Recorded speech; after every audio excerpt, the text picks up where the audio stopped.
What's up, everybody? It's Coach GC, and I am here for another installment of the Final Focus series. For those who want to know, I came up with this concept maybe sometime 2023 and decided that even though I have a desire to make sure that everything is absolutely perfect, I was letting perfection be the enemy of good. So what I wanted to do is put together a series where I kind of leverage my network to inform solo and small firm attorneys about the different things that they could use, whether it's tools that they could leverage or just mindset changes that they could have that'll help them be better lawyers and help them create greater change. So this is through my coaching mechanism, my coaching platform, Coach GC. And I appreciate you all who are here with me on the webinar and those who are here with me live on all of the different social media platforms.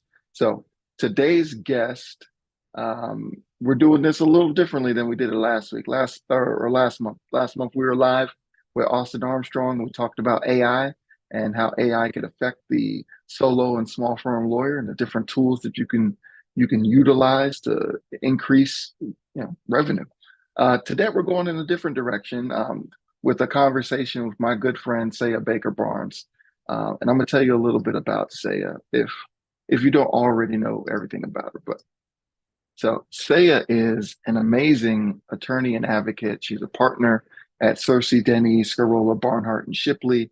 And she has just been one of the preeminent experts at trial work and at trial law. And you're going to hear a little bit more about a conversation with her about her pathway into the law. So I want to take you through some of Saya's website because Saya has recently created history or herstory, being the first ever Florida Bar President-elect designate.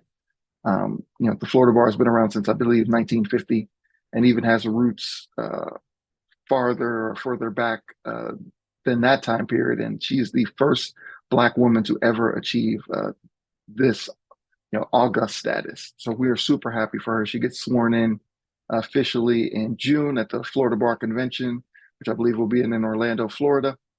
And certainly, if you're in Orlando or if you're a Florida bar attorney and you know Saya, then to know her is to love her because she has been practicing for over 20 years. She is, diligent on the personal injury side, focusing on plaintiff personal injury, ensuring that victims of catastrophic injuries, particularly in the medical malpractice field, get the justice that they deserve and have their day in court. She has been a Florida Bar member and a Florida Bar governor for many years and has now run into leadership. And she is now the president-elect designate. You can see all of the different ways she's participated with the Florida Bar. You can see all the different things she's done for the voluntary bar community as well, including being the past president of the Palm Beach County Bar Association. I believe she was also the first Black woman to do that. And you see her activity with the FJA, the Florida Justice Association. And you see all of her many accolades and many honors. She's also a member of Alpha Kappa Alpha Sorority Incorporated. My wife told me she would kill me if I didn't mention that. So I do want to make sure I give a shout out to the AKAs that are watching. And without further ado, we're going to have a conversation with Sia Baker-Barnes, the president-elect designate of the Florida Bar. Now, this conversation is a little unique because she had a conflict today. So we actually pre-recorded this. So you're going to get a chance to see that conversation live now. So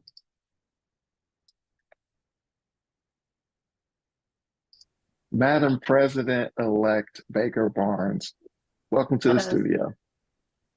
thank you for having me. So I talked a little bit about your bio, but obviously what everyone is thinking is history. History.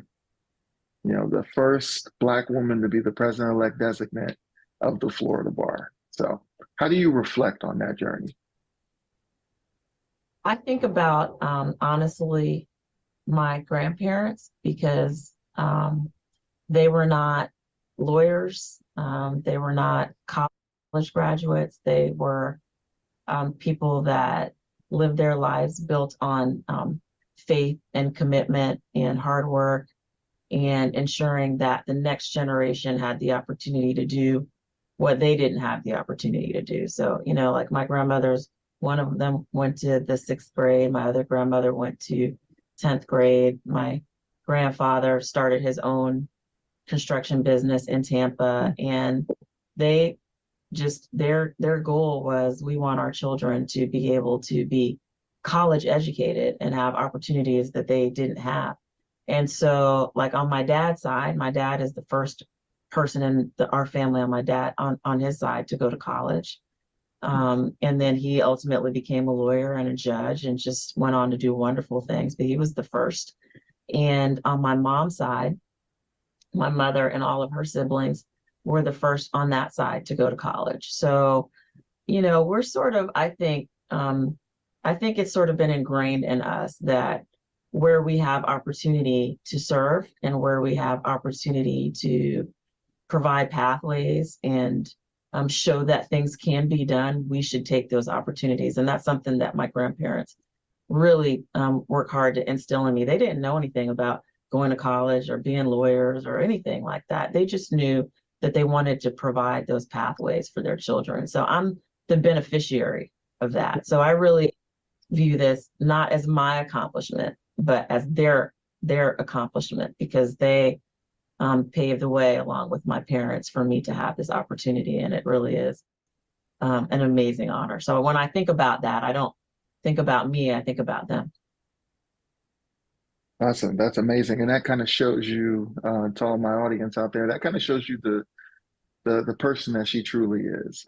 Even at the height of her power and influence, she's still thinking about her beginnings and who set her along this path. But I'm curious though, you talked about your grandparents, how they inspired your parents and how your parents inspired you, but what was it that made you go into pursuing the career of law in particular? I fell into it. So, as I was saying about my family history, my dad he's the first, college graduate, first lawyer on his side. On my mom's side, my oldest aunt, Gloria, also went to law school. She went to FAMU undergrad. My dad went to FAMU undergrad.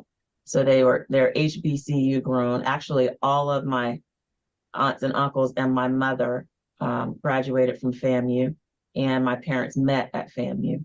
And my aunt Gloria, on my mom's side, went from FAMU to Georgetown Law School, and she was actually one of the first Black women to matriculate through Georgetown, and she became a lawyer. So I had that sort of influence. My mom also is very accomplished. She went into the Department of Corrections, so she had a criminology and sociology background, and she became the head of all of the Department of Corrections in the 15th Circuit here in Palm Beach County. So for me growing up, I always had that law enforcement surrounding me. My dad started out as a prosecutor. I used to be at the state attorney's office running around, after school.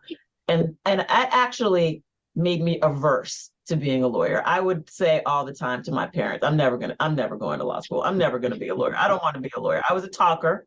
I loved to talk. I always got in trouble in school for talking. And I love sports. So growing up, I'm from Tampa, and growing up in my early years in Tampa, my dad used to take me to Bucks games. We had season tickets when I was in diapers. I'm the oldest, so he always treated me like a boy. I had to learn every sport and go to the games with him and all of that. So I grew up wanting to be a sports reporter, actually. That's what I really wanted to do. I wanted to be like the Maria Taylor, of the 80s, right, on the sidelines. And I went to Florida State. I majored in communication.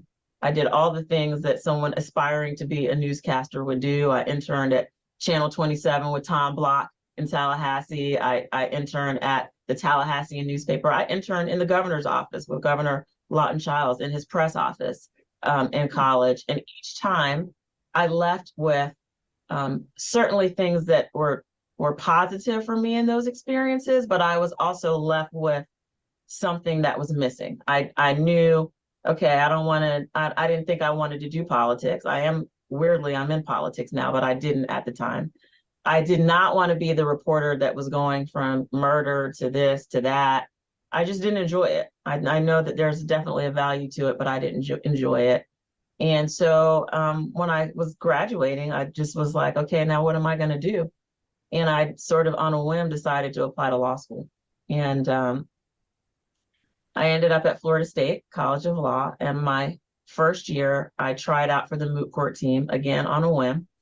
And I absolutely loved it.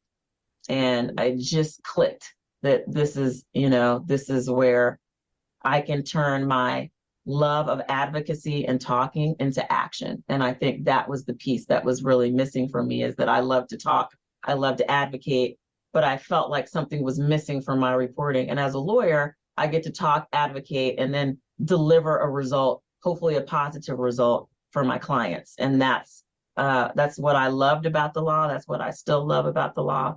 And it just sort of, by happenstance, I fell into something that was meant for me. Now that's amazing that you talked about moot court and Yes. not mock trial. Right.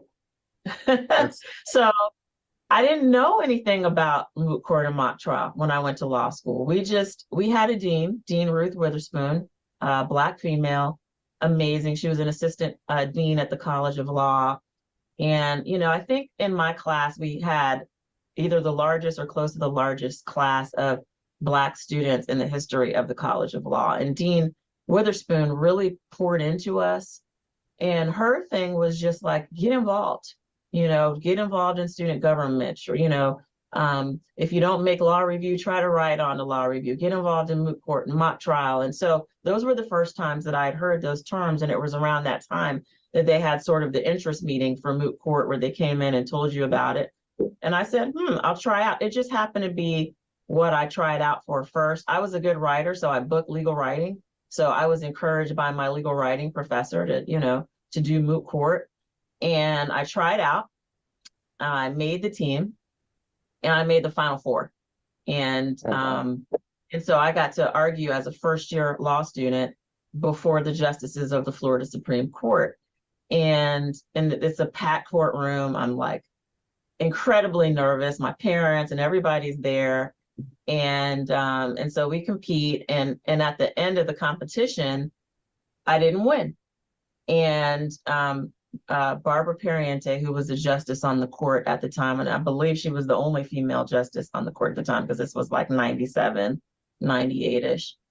She came up to me and she said, "You did a phenomenal job." And the vote was very, very close between me and the other person that ultimately won. But she said, "You are not an appellate lawyer." She said, "You are a trial lawyer, and that is where you belong." And she was right. She was right. I argued, an appellate case like a trial lawyer. And that's, how I ended up on this path of, being a trial lawyer.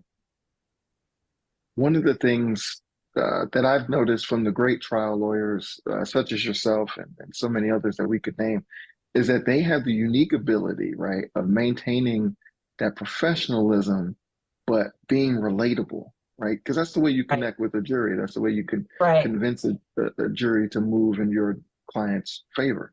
So my question for you is, you do that not only in person, but somehow you manage to do it digitally through social media. Right. So let's talk about your social media presence. How is it that Okay. you're able to have this aura of professionalism, but also be so relatable to young lawyers, more established lawyers, lawyers of multiple races, Black lawyers, white lawyers, Hispanic lawyers. How are you able to do that? So first of all, I'm old, so I was like anti-social media for a long time. Really, I was like, I don't have time for this. I'm not doing it. I can't do it. And it was really my sister, who's also a lawyer, who was like, "Say, come on, you have to do this. It's just part of business. It's part of business. It's a great way to stay connected." And it just, it was like sort of one of those end of the year resolutions where she had been on me, where I was like, okay, I'll do it. And so I think I started to get on social media like at the end of 2019. And that actually ended up being a critically important Mhm. time, because unbeknownst to us, we're going into, a worldwide pandemic where that would be like almost the only way that we had to communicate with one another. And you know, I think it was a good way, a good time for me to do it because we had so much downtime at that time. So instead of me, you know, going from trial to trial and courtroom to courtroom and in person hearing, we were just home. And for me, it was like almost cathartic because it's like I'm home. I have three children. I'm a lawyer. I have to figure out how to do online court, handle my meetings online, teach first grade, you know, third grade, seventh grade, do recess, make lunch, all of this at the same time. And so for me, social media was almost like just a venting session. Like, this is, you know, I don't know how I'm going to do this, but this is what I did today, you know. And I think that's what helps with relatability because I just was honest about how brutal it was to try to be a working parent at home with your kids during a pandemic and figure out how to try to do those things. And it led to, you know, people asking me to speak about this and us trying to create creative ways to maintain our connections with one another in a time where we couldn't be in person. And so it was really, I think, a lot, very much driven by the pandemic and the requirement that we communicate in a different way that I think led to, you know, perhaps people forcing themselves to talk a little bit more about things that maybe we didn't before. And that's still unique. I feel like many of my clients still deal with that, where they don't know how to be their authentic, true selves on social media. They just feel like the profession mandates that they have to be a different way. It mandates that they have to be buttoned up, that they can't, relax and be casual online. How do you push back against that, especially you I now at the highest think level of the bar? the balancing act. I mean, you got to be yourself.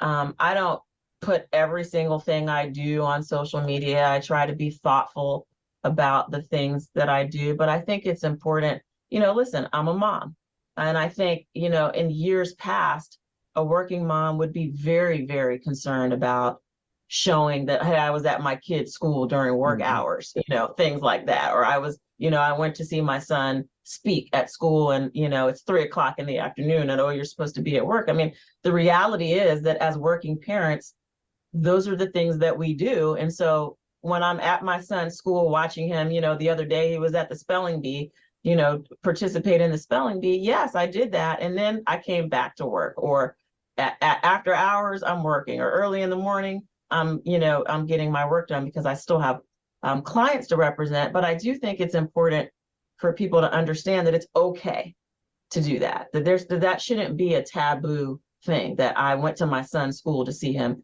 perform. That is what we are supposed to do as parents. You know, it shouldn't be taboo that we go on vacation.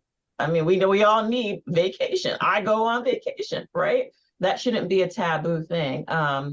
Our involvement in things that we're passionate about, our community, that's something, again, instilled in me way back by my grandparents and my parents that, you know, we should be engaged in our communities, not just the legal community, but the places that we live, and be open to new and different perspectives because it makes us better people.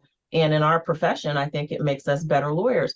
I never know who is going to walk in my door and be my next client, but my mind is open enough that I'm receptive that no matter what their background is, I'm going to learn it, I'm going to understand it, and I'm going to be able to project that at the end of the day to the jury to tell my client's story. And I think as lawyers, the more comfortable we get with being ourselves, with being open to other people's stories and other plights and backgrounds, experiences, cultures, ethnicities, the better we are at telling those stories to the jury that's ultimately going to decide your case. And or the better we are in communicating with a business client, perhaps, that Mhm. might be from a different background, or dealing with a victim in a criminal case. I mean, the whole gamut. I think as lawyers, our job is not just to advocate, but also to be counselors, to be confidants, to be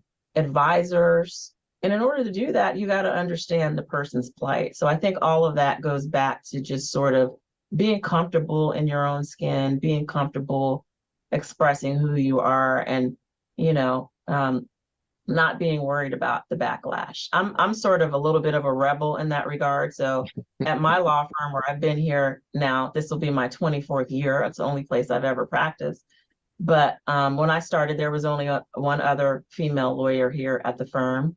And I think now we have almost 12.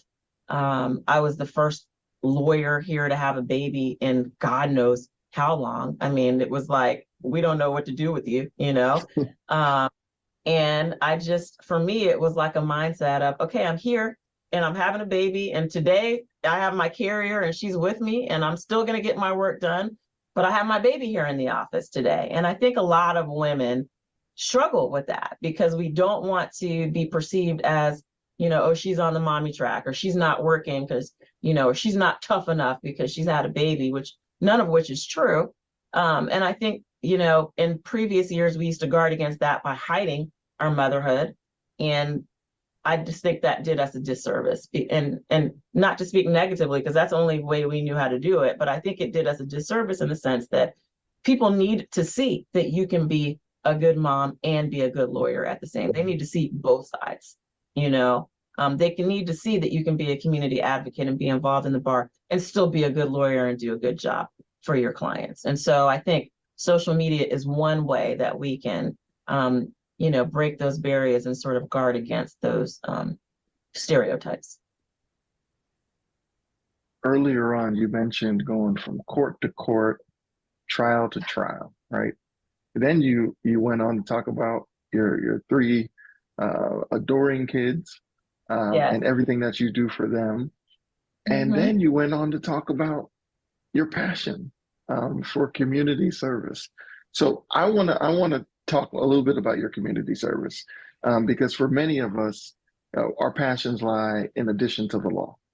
So your commitment, which I talked a little bit about in your bio, but your commitment to the community is absolutely admirable.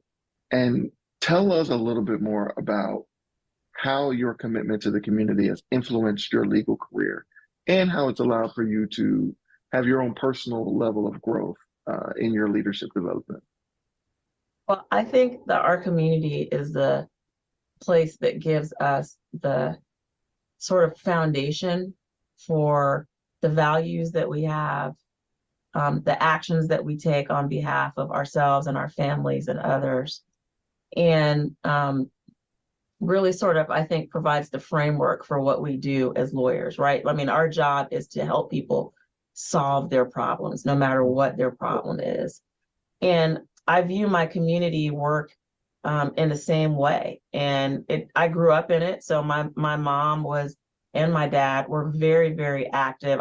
Even though I was born in Tampa and spent a lot of time in Tampa, and Tampa's home for me, I grew up here in West Palm Beach. And my parents were involved in Urban League, and my mom's in AKA, and my mom was involved in Links, and my dad was involved in, he used to run marathons on behalf of community foundations. I mean, we were dragged as kids to all of that. Now, as kids, you're like, man, why do I have to be up at 6 o'clock in the morning to go downtown and watch you run another race? But you don't know at the time what is being instilled in you, and what they were instilling in us at that time was, the importance of giving back and really the value in giving back, because it pays dividends for you, and it pays dividends, for your community and those that you serve. So for me, my involvement has been, I served on the board of Inlet Grove Community High School. I'm not a teacher, but I served, I think, as an example to the students at that school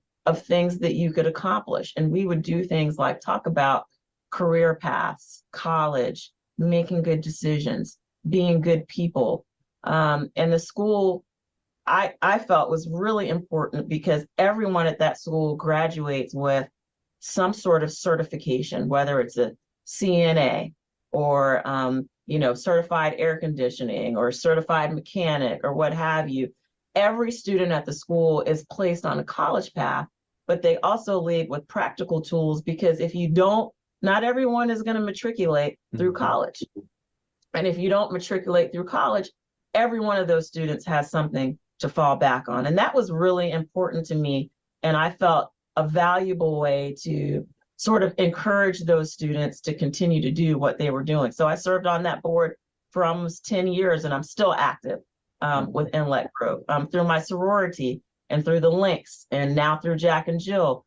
We engage in a lot of community efforts, and we involve our children because it's important for them to understand giving back. And what does that mean for us? That means that when I sit with a client, many times there's something that I've been involved in the community that they have either been involved in, or they relate to, or they know somebody that's been involved in. And it just makes you more relatable for your client, right? I was at St. George's shelter, serving meals 2 weeks ago, and I had a client come in who also volunteers at that shelter and knows the guy who runs the shelter. And we talked for 10 minutes about him and what a great person he is and the wonderful things that he's doing. And that, I think, for that client, gave me almost like instant credibility, right? We work in the same places, we work in the same communities, we care about the same things. And it provided just a connection with that person that I think without that involvement, we wouldn't have had.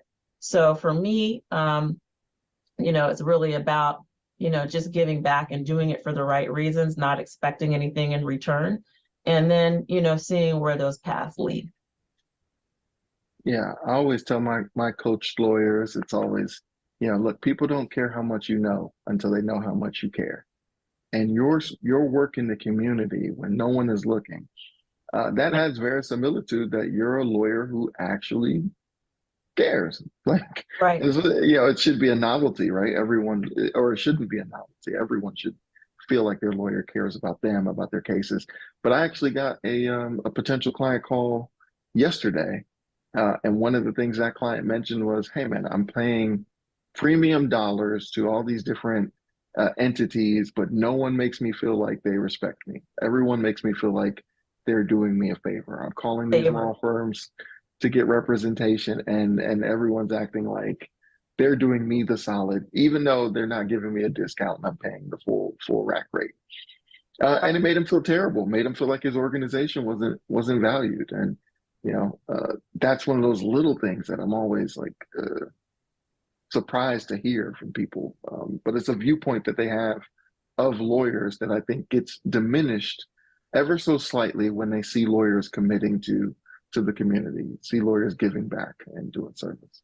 And the other thing, my partner Chris Searcy always says, your clients will teach you how to win their case if you listen, and if you're patient, and if you actually think about what they're saying to you. And so I had a case against RJ Reynolds Tobacco Company. We were representing an African American woman whose mother had died, and we related to one another because we had similar life experiences growing up. Her mother reminded me of my grandmother, and we would talk about their traditions and their sayings and just things that they would do, and we had that connection. And I remember at a critical point in the trial, there was we were in closing argument, and the defense lawyer was up there talking about tobacco this and all these things we've done and this and that and the other, and you're gonna they're asking you to make her a rich woman, and all of these kinds of things that were like sort of a thinly veiled attack on her mother. And I remember standing in the hallway with her, and she just said, "They want the jury to forget my mom. That's what they want. They want the jury to forget my mom." And it was like one of those sort of light bulb kind of moments where that's the rebuttal in the case. That's the rebuttal on this case, because it was punitive damages, and we get to make all the arguments that you can't make, in a compensatory damages case. And and part of the argument was send the message to these companies that when you kill people, it has consequences. And for her, she lost her best friend, her sister, the person that's most important to her.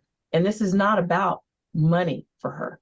This is about justice to ensure that her mother is never, ever forgotten. And it was just a powerful moment in the trial that came from her, from the client, from listening to the client. So very important that you have those, I think, the ability to relate to people. We tell especially our young lawyers all the time, listen, you're great, your resume is wonderful, all of that, but there's so much more to being a lawyer than what is on your resume. There's so much more to being a good lawyer, and doing a good job for your clients than what accolades you have and what awards you won and what titles you have. Because at the end of the day, when you're in that courtroom, it's you and the jury, and they could care less about what's on your resume or what your GPA was, or what class rank you are.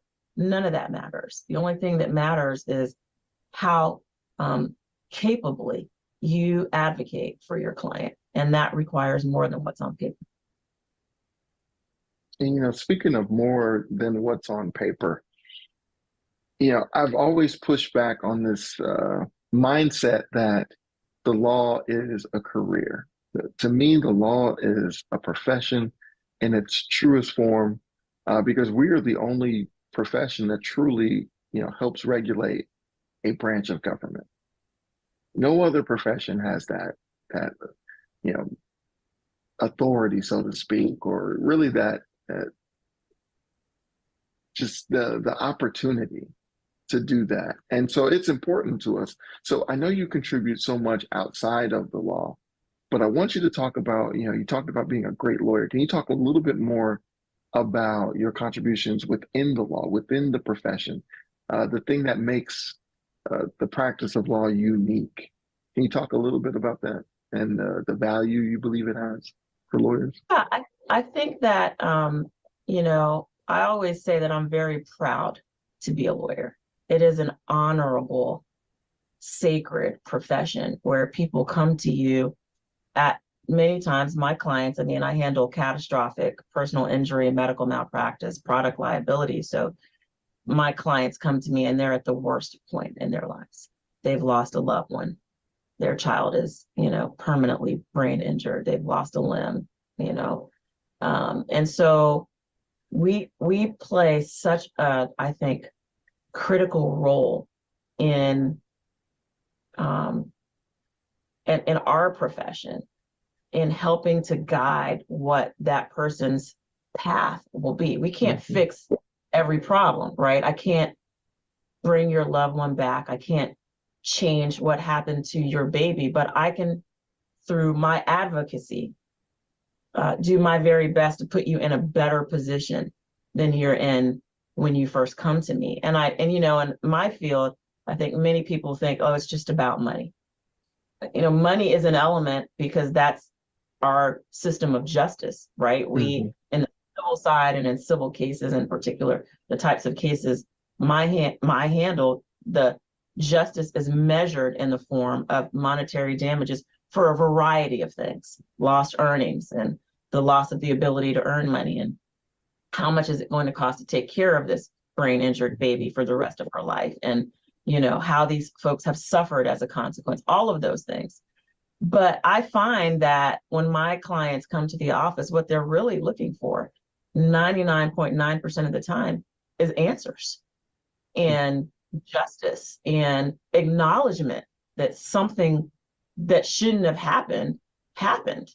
And so a lot of what I do is involved in investigation and explaining to folks things that have not been explained to them before. And I think it's really important as lawyers that we understand the importance of that, and that we take the time with our clients, no matter what your area of practice is, to be sure that they understand, what happened, that they understand what their options are, that they understand the steps that you will take on their behalf, and that they are included in that process. Because for me, my I think I find the most reward when you see the end result, not in money dollars, but the end result in the impact that you made on this client. So I had a client who was visiting Florida from South Carolina, and her daughter suffered a brain injury after an incident at the hospital in Florida.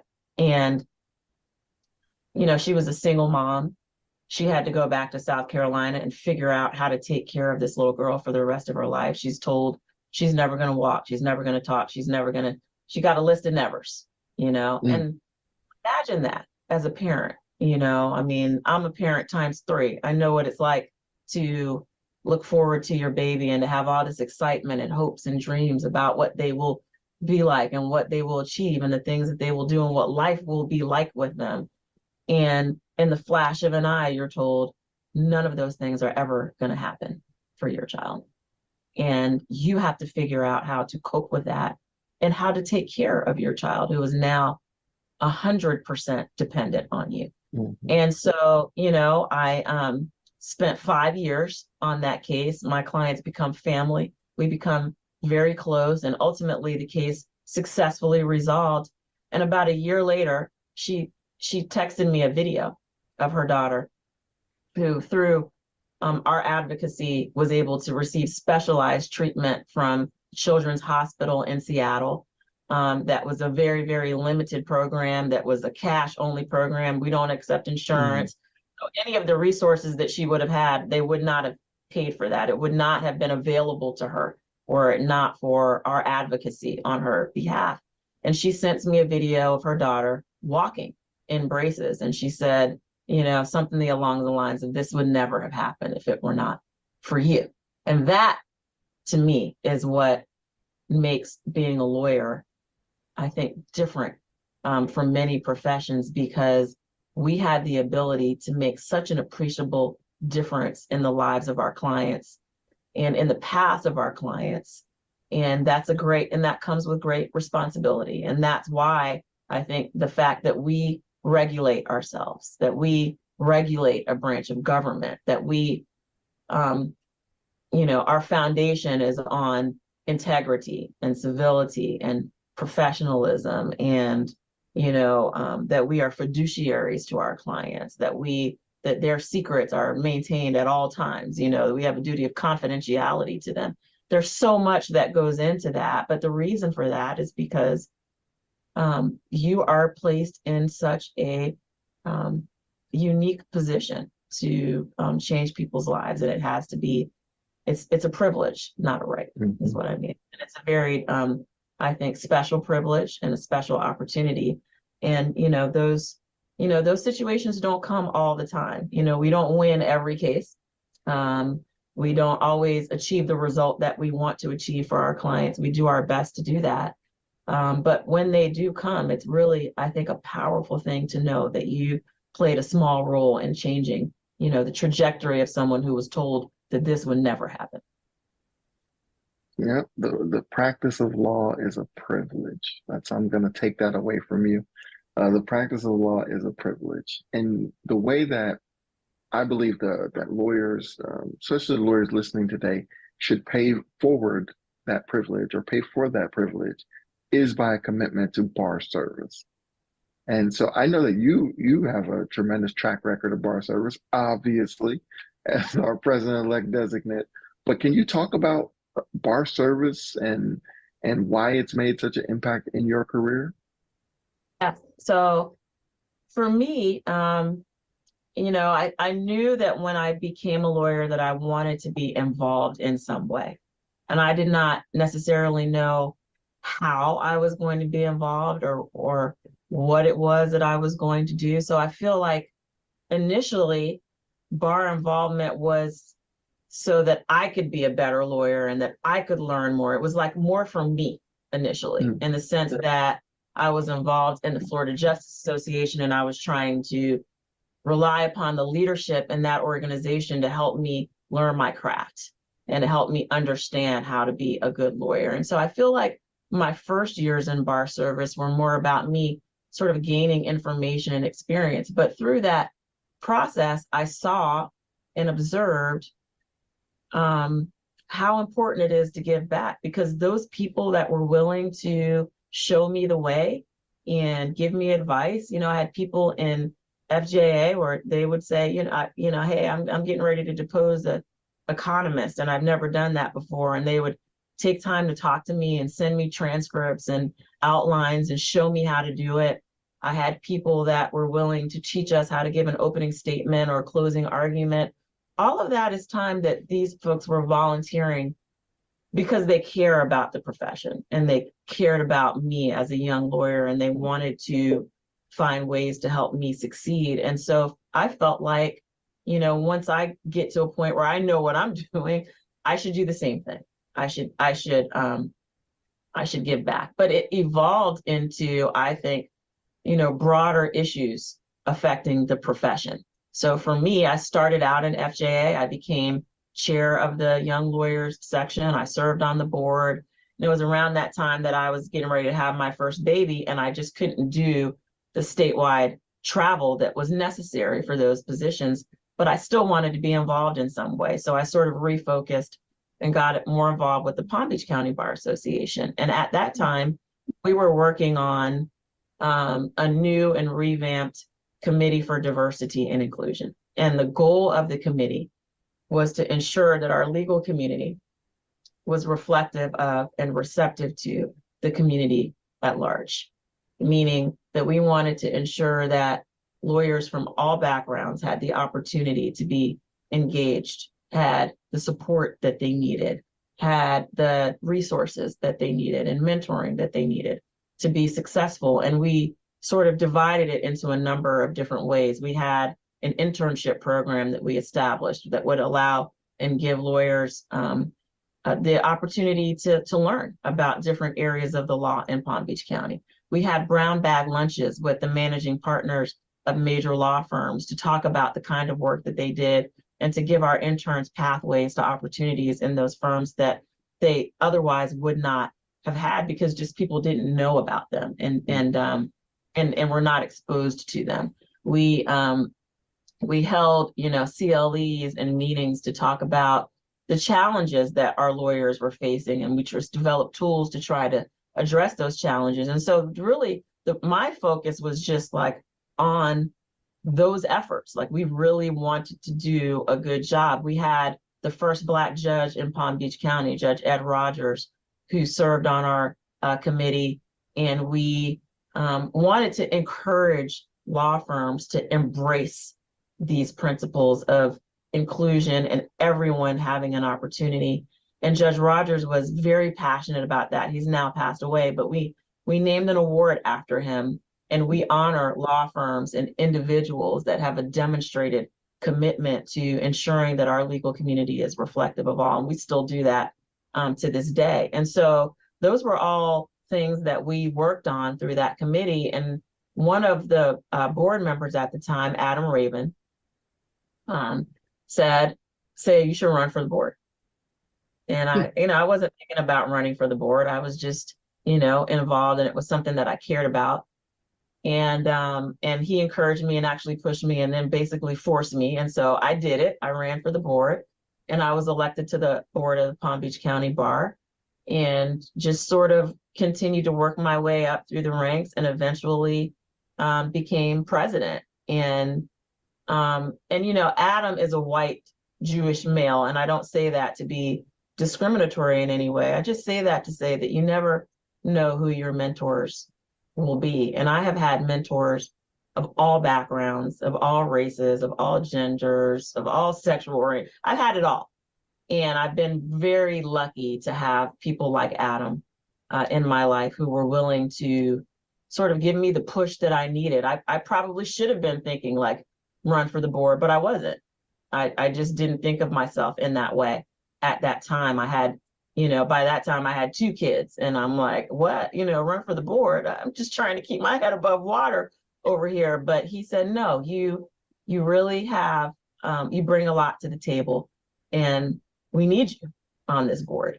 And he was becoming president, and he's the one that encouraged me to run for the Board of Governors of the Florida Bar. I was president of the Palm Beach County Bar at the time, and Adam was on the board, and he was retiring from the board, and he said, you should run. And I was like, no way, dude. Now I have 3 kids. There's no way, and he goes, no, the time, for you is now. And I did.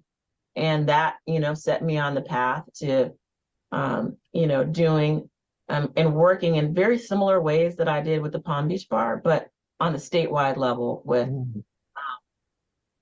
the Florida Bar. And so I transitioned from, okay, now I'm sort of comfortable being a mom, and I feel like I have the handle on this of being a mom and a lawyer, and I could go back to statewide service, and I did, and ultimately was elected, president-elect designate of the bar, but really because of a lot of support and encouragement, a lot of friends on the board like you, GC, who have encouraged me for a long, long time and pushed me, and I truly appreciate that. And just, you never know where your path will lead.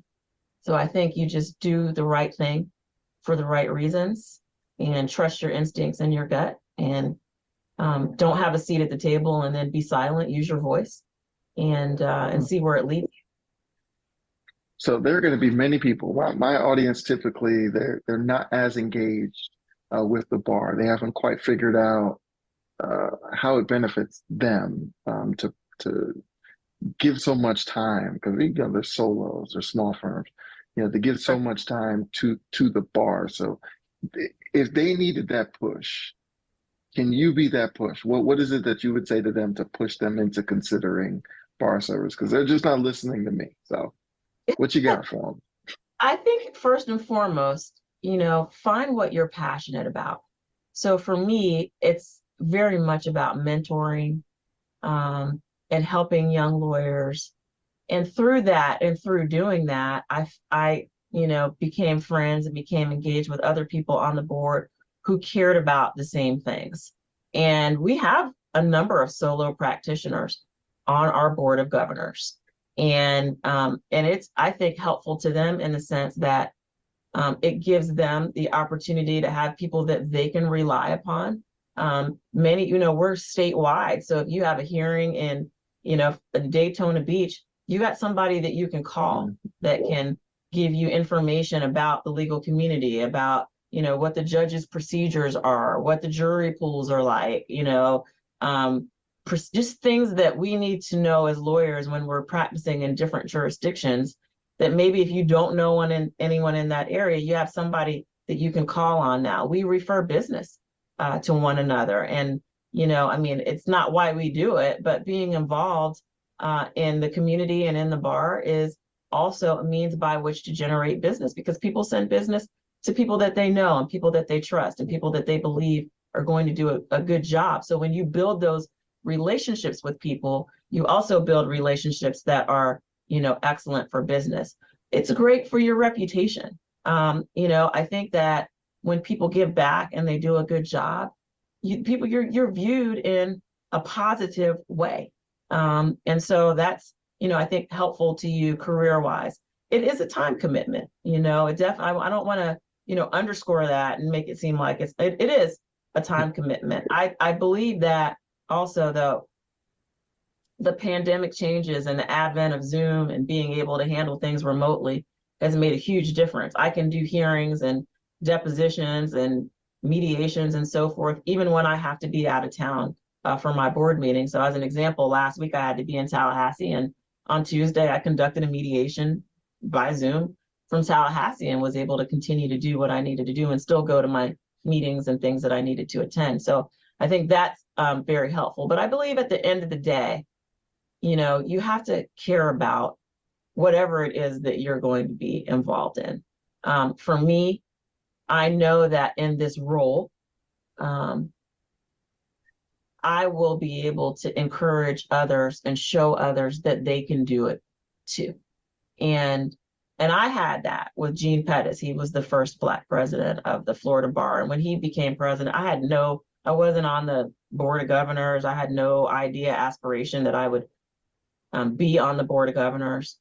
But I do know that when I saw him in that role, it was like, whoa, okay, we can do this. And perhaps, I can do this. And that's important.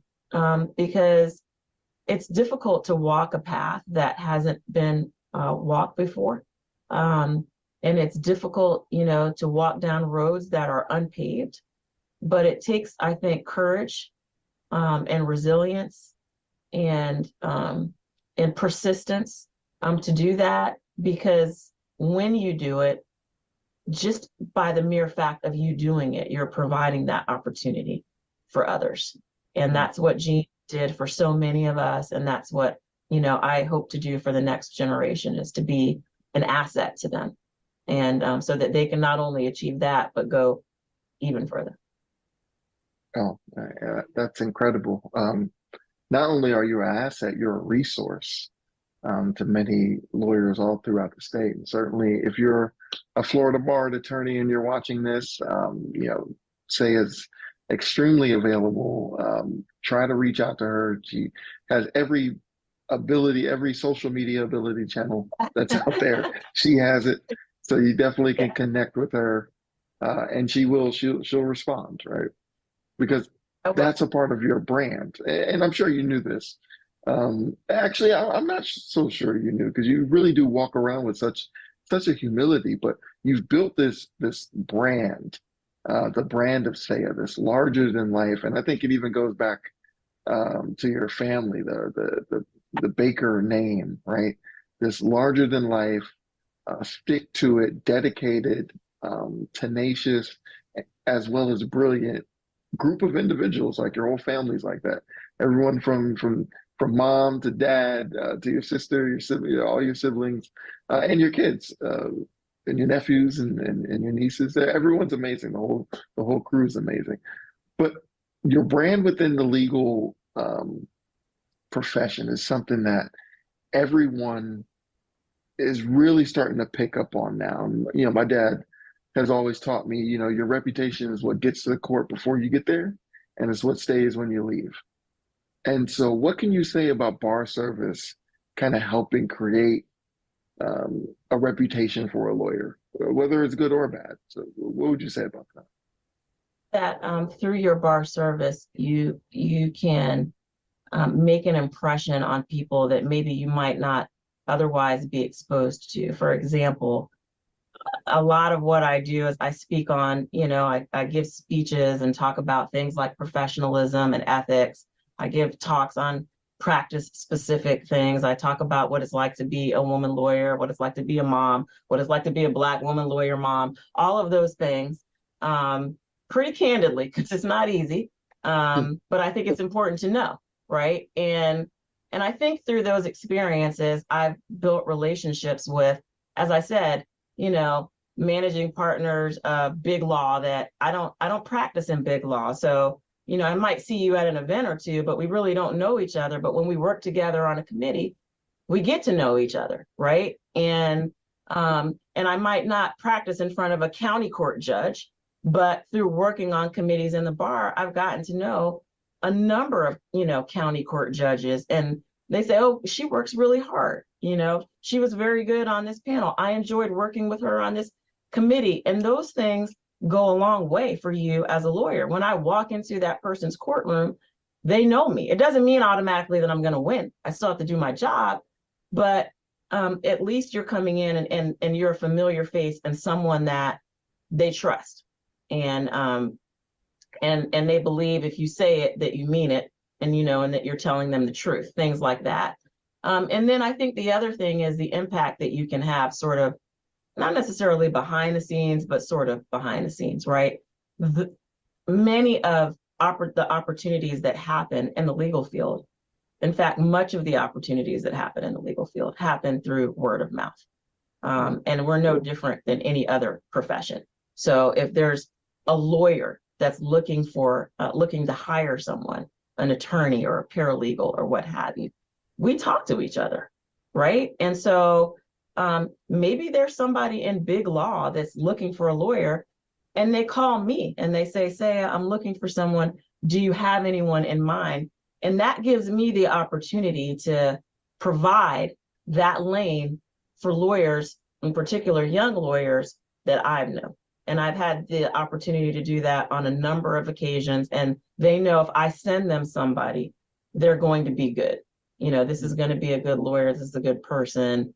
And so I think that there's so many ways that you can make a difference that, people might not always see. I don't talk about it. I'm not out there publicizing it. That's not why we do it. But it is a way that I think that you have an opportunity through your reputation to make a difference and provide opportunities for others. And we, here locally, we did that with the Palm Beach County Cherie Davis Cunningham Black Women Lawyers Association. It's a long name. but it's an association that's near and dear to my heart. And we started it now 4 years ago. And we started it because of our unique experiences as Black women lawyers in the profession, and the challenges that we face. And we gathered together a group of women that had worked through those challenges in a variety of different ways, in a variety of different practice areas, and really in a variety of different geographic areas. And the goal is to serve as mentors to other lawyers of all backgrounds, but especially to Black women lawyers who are walking this path, to help them, so that they don't have to experience things in the same way that we did. It doesn't mean that they won't experience them, but hopefully they will be armed with the tools in their toolbox to be able to manage them and work through them more quickly and more efficiently, and in better ways, perhaps, than we were able to when we were experiencing those things. So I know what it's like to be the only one in the room all the time. I know what it's like to be, in a boardroom, and maybe I'm the only woman. Most of the time, I'm the only Black woman all the time. I know what it's like to, even as of last week, I was with bar leadership at a meeting, and we were walking around, talking to people and visiting all the meetings, and somebody asked, like, "Oh, what's your role? Are you one of the staff members?" And it's like, no, I'm not a staff member, but it's nice to meet you. And so things like that occur all the time, and they still occur with me all the time. And that over time, those things chip away at you, and you may not feel it in that moment, but over time you do feel it, and it can cause you to have negative feelings about the profession. It has caused many lawyers to leave the profession, good lawyers. And I hate to see us lose good lawyers when we don't have to. And so we started the organization to try to bridge the gap. There was actually an ABA study on this that came out shortly before we started the organization, and they issued a call to action at the end. And they said, please, we're seeing women of color leave this profession in droves.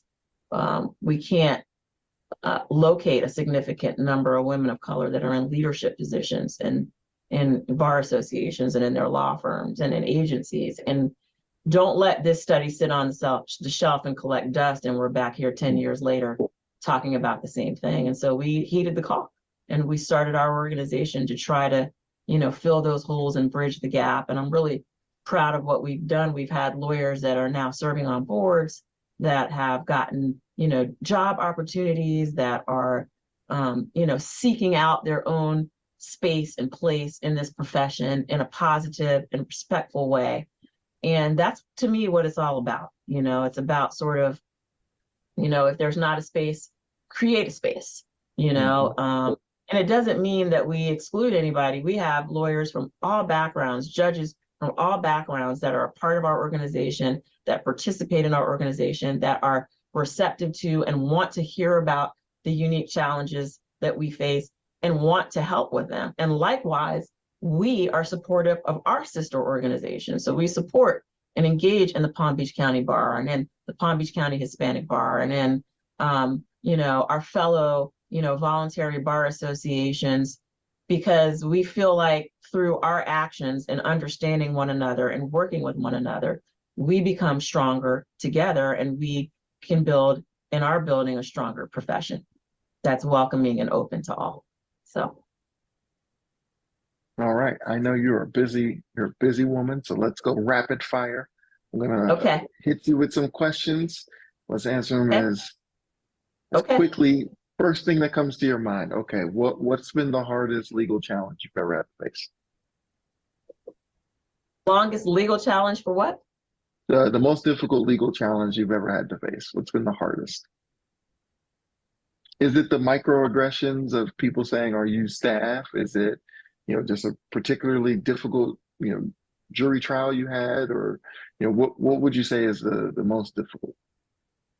I think for me, the most difficult pill to swallow is having to, I think, prove yourself in a different way as a lawyer to a variety of different people. It could be to a client. It could be to a judge. It could be to another lawyer. So the example that will give you is that I had a client that I had represented for a number of years and I felt, built a very strong rapport with. And then we were getting ready to go to trial. And the client's like, okay, who's coming to try this case? And it's like, it's me.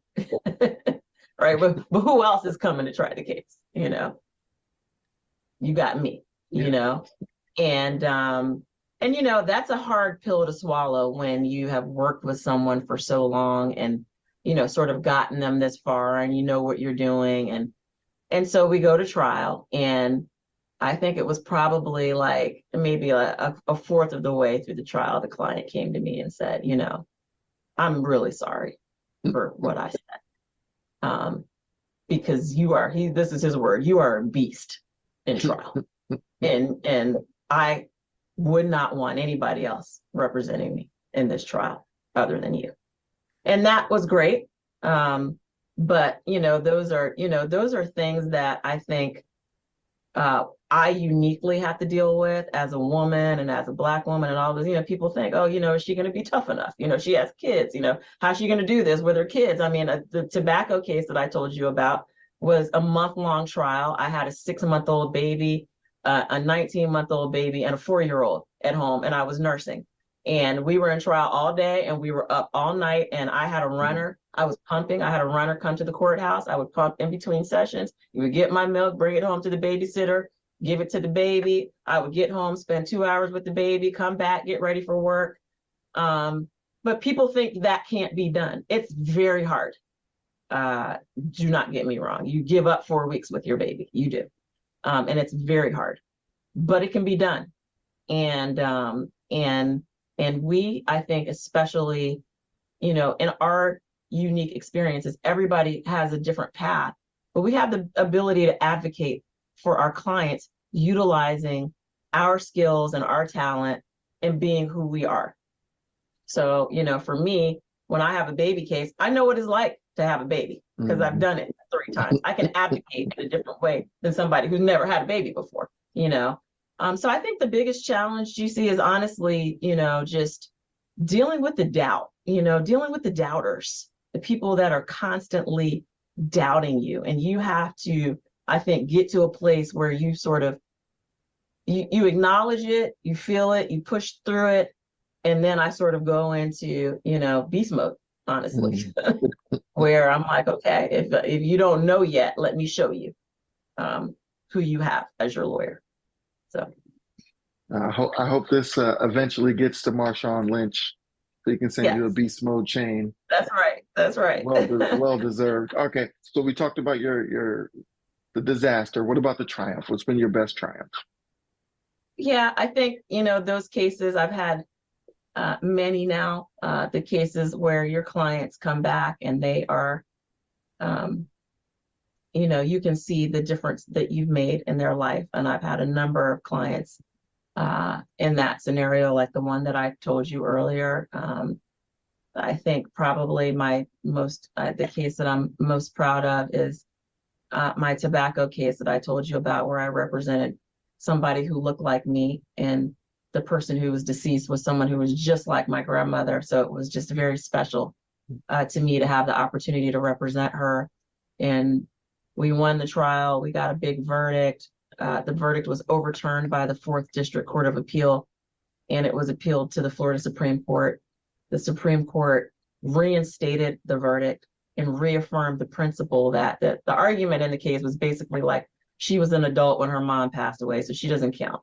It's not like a child losing their parent. So what she recovered should be very, very limited, and this is just way too much money for somebody who lost their mother. And it was like completely devaluing exactly what we had fought for in that trial, that her mother's life, no matter how old she was, no matter what stage, what socioeconomic background she came from, and all of those attacks were, thrown on them in the trial, that was her mother. That was the only mother she had. And the Supreme Court reversed it and reinstated the principle that no, there is no difference. This is what the jury decided, and we respect the jury. And then tobacco appealed the case to the U.S. Supreme Court. And finally, the U.S. Supreme Court denied review. And so we finally got our victory 10 years later. And but it was 10 years of battling and blood, sweat, tears, guts from beginning to end. And we're still very, very, very close to this day. And that's probably the one that I'm most proud of. All right. Wow. You talk about 10 years. 10 years just to fully litigate a case. Um, and they don't have the supersedious bonds, right? So they don't No, have to pay. So it's just they're just no, keeping so their you're funds just for 10 stuck. years. Yep. But let's speaking of 10 years, let's talk about the law. A quick glimpse into the future, if you may. What would you say in 10 years? How will the law be different, particularly for solo and small firm lawyers? What do you envision? No, I mean, I think we're seeing those trends already. You're seeing more restriction on the types of cases that we can bring. You're seeing more restriction on the types of damages that can be recovered. I think much of that is driven by, the legislative efforts, the composition of our courts, all of those things that we know. I think that we are going to be challenged to find unique pathways to be sure that we achieve justice for our clients. I think with AI, who knows where we will be 10 years from now, but the bar just recently issued an ethics opinion on the use of AI and, requiring us to meet our ethical guidelines even when we're using AI. But, you use technology. I think we'll find more ways to use technology to our advantage. And I think particularly for our solo and small firm lawyers, that's going to be a huge help and advantage. I think from the bar level, you're going to see us doing our very best to continue to provide resources that help our lawyers to be successful and support our lawyers. So as an example, right now, President Scott Westheimer has a new program, the NOTA program, which is free trust accounting software for all lawyers in the state with the vast majority of banks that we bank with. And it's an amazing resource that helps to avoid one of the major disciplinary problems that we see in our system, which is, trust accounting issues. And so, and then from my perspective, my goal as president-elect designate is really to focus on our next generation of lawyers, because that generation of lawyers is going to be facing, significant, I think, challenges in the profession in terms of mentoring and guidance, having the tools that they need, having the training that they need. We're seeing so many advances in different areas of the law. We have NIL law now, and AI law and all of these things that are, growing and advancing. And I think 10 years from now, you're going to see a ton of new practice areas that we're going to have, that people are going to have to be able to know and understand and work through. And so I think, where we have restriction, and we will have restriction, we will also have opportunity. Because from my perspective, this is now my 24th year practicing law, and I've seen the pendulum swing back and forth and back and forth. And it's going to continue to do that. I think it's going to be our job to be open to new things, to be willing to adapt to the changes that we have, to be involved and engaged, to help make a difference. And then, once we have those seats at the table, to be courageous and willing to use our voice so that we continue to do a good job for our clients and for our community. All right. So we're going to close out with this question for you. If you had to give one piece of advice to any lawyer who's watching right now, what would it be? So Get outside of your comfort zone. Got it. I think that for me, and I had to learn that, and it took me a long time to learn it, and I still have to learn it. There are still things where I'm like giving myself, little baby steps of, taking things in bite-sized pieces to get myself out of, something that I'm comfortable in. Because for me, especially in my law firm, I came in and I'm the youngest person in the firm, and, very few people of color in the firm. And it was a tough environment. And I had to figure out, at first it was like, I need to figure out where I fit in. And I think through my community involvement and actually through bar involvement, I gained my confidence to focus less on where I fit in and focus more on being comfortable in my own skin and who I am, and no matter what environment I'm in. And I think that helps to alleviate a lot of the discomfort that I felt in all of those environments where I was the only one, because I just got comfortable being me. And that, in many respects, was my way of getting outside of my comfort zone. My comfort zone was like, let me figure out how I fit in this room and how I fit in that room. And that didn't work. I think what worked was me, you know, learning sort of what my tools and talents were, working on developing those talents, taking leaps and opportunities. I mean, I had two other tobacco trials before the big one where I was the runt on the team and I had to fight for, to get a witness or fight to give an argument. And that was part of getting out of my comfort zone. I was like, no, I'm not just going to be here carrying briefcases. I'm going to do something in this trial. And I think doing that helped me to realize my abilities. And I would not have, I don't believe that I would have, I would be sitting in the seats that I'm sitting in right now if I didn't take a leap. So take a leap. All right, get out of your comfort zone and take the leap. Well, again, I appreciate you. Again, let's for all of you all who are watching, this is Sia Baker-Barnes, the president-elect designate of the Florida Bar, the first African-American woman to ever hold that title. Long may she reign. Great trial lawyer at Cersei Denny Scroller Barnhart and Shipley. Personal friend of mine, family of mine. Certainly appreciate you being on the Final Focus. And I really just thank you for everything you've done. I mean, you're just listening to your story, your legacy starts with your grandparents, but it'll continue on through your children and your children's children. And so I just hope that you understand and you're accepting of the flowers that everyone is giving you right now. And I see a lot of balloons. I know it's your birthday. I see a lot my of balloons birthday. in That's your why I have all these background. balloons in my office. Yes, I have a great team, so they take good So care of me. I hope you are basking in this moment. I know it's easy to lose focus because you're so focused on contributing to the bar, so focused on trying to help young lawyers and even seasoned lawyers, all lawyers. That I hope you're not losing the moment that what you've done is amazing, it's incredible, and it clearly has not been done before. And that just shows you how difficult that feat is. So don't take it for granted. We appreciate you, and we're honored to have you on the show.